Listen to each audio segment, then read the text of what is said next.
ایک عورت تھی کسی کے نکاح میں، اور وہ عورت رقیق القلب اور سخی طبیعت تھی، نرم دل والی اور سخاوت کرنے والی۔ کوئی بھی فقیر آتا، ضرورت مند آتا تو اس کو خالی نہیں موڑتی تھی، اسے دیتی تھی۔ حتیٰ کہ وہ اتنی مشہور ہو گئی کہ سخاوت کی وجہ سے لوگ اسے حاتم تائی کی بیٹی کہنے لگے۔ اب شہرت اتنی ہو گئی کہ جس کو روزگار نہ ملتا، روٹی کا کوئی سبب نہ بنتا، وہ سیدھا اس کے دروازے پر جاتے، وہ خاتون خوشی سے ان کو روٹی کھلاتے اور اس کو دقت محسوس نہیں کرتی تھی۔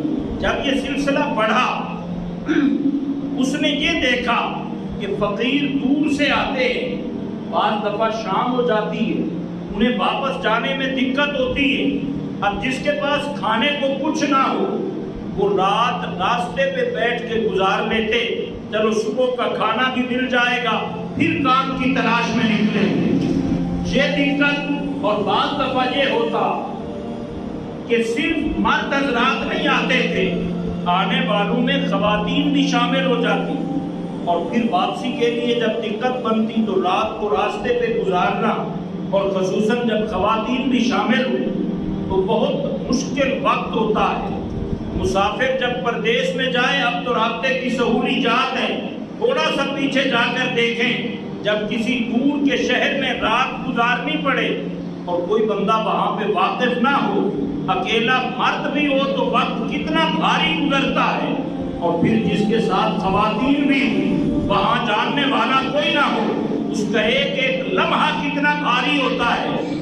تو اس خاتون کے دل میں آیا کہ کیوں نہ کچھ کمرے بطور مہمان خانہ بنوا لیے جائیں، تاکہ یہ لوگ جو دور سے آتے، واپس جانے میں دقت ہوتی ہے تو یہ رات بھی یہاں اطمینان سے گزار سکے۔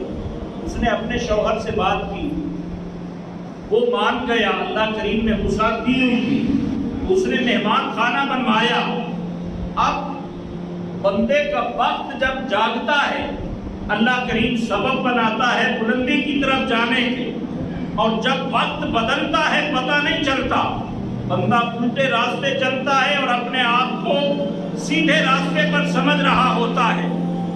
اس کو دوست کچھ ایسے ملے کہ انہوں نے کہا جس طرح یہ تو خرچ کر رہا ہے، یہ تو تھوڑے عرصے میں تیری ساری دولت ختم ہو جائے گی، پھر تیرا اپنا گزارا کدھر سے ہوگا؟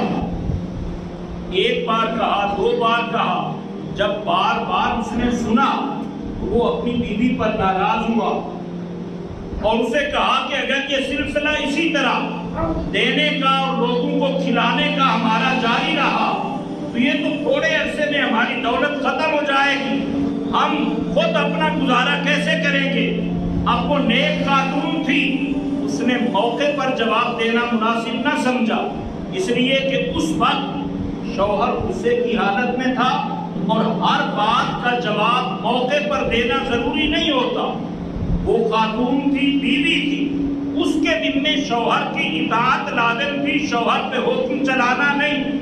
اس نے موقع پر خاموشی اختیار کی اور وہ موقع کی تلاش میں رہی کہ اپنے شوہر کے ذہن میں یہ بات کیسے بٹھاؤں کہ سخاوت کرنا اور رب کے راستے میں دینا یہ رزق میں فراوانی کا سبب ہے، رزق میں کمی کا سبب نہیں ہے۔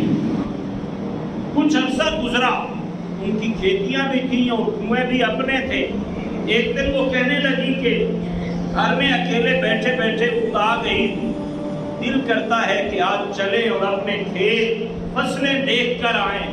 اس نے کہا ٹھیک ہے چلتے، تو شوہر اپنی بیوی کو لے کر اپنے کھیتوں کی طرف چل پڑا۔ ساری زمین گھم گھما کے آخر میں وہ خاتون ایک کنویں کے کنارے بیٹھ گئی اور بار بار کنویں کے اندر دیکھنے لگی۔ اس کا شوہر بھی پھر پھرا کے آ گیا، اس نے دیکھا کہ بیوی کنویں کے کنارے بیٹھی ہے اور بار بار کنویں کے اندر دیکھ رہی ہے۔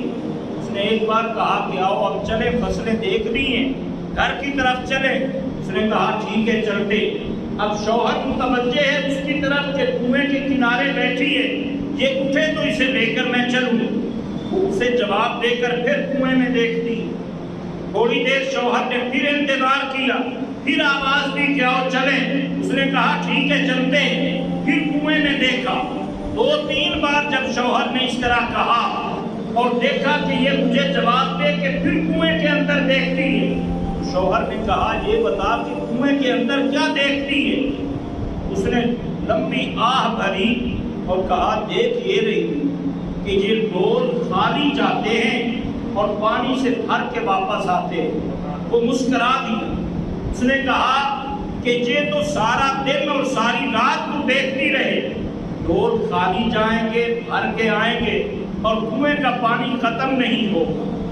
اس نے جب شوہر کے منہ سے یہ جملے سنے تو پھر ایک آہ بھری اور کہا رب نے ہمارے گھر میں بھی ایک کنواں بنایا تھا، خالی ڈول یعنی خالی پیٹ لوگ آتے تھے اور ان کے پیٹ کا ڈول بھر کے واپس ہوتا تھا۔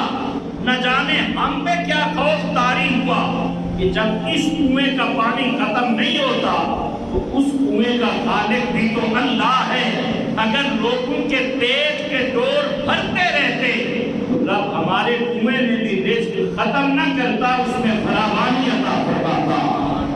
تو شوہر کو اس بیوی کی یہ بات سمجھ میں آئی تو اس نے جاتے ہی فوراً وہ مہمان خانہ بھی دوبارہ کھول دیا، لوگوں کو خیرات دینا بھی اسی طرح پہلے کی طرح شروع کر دیا ہے۔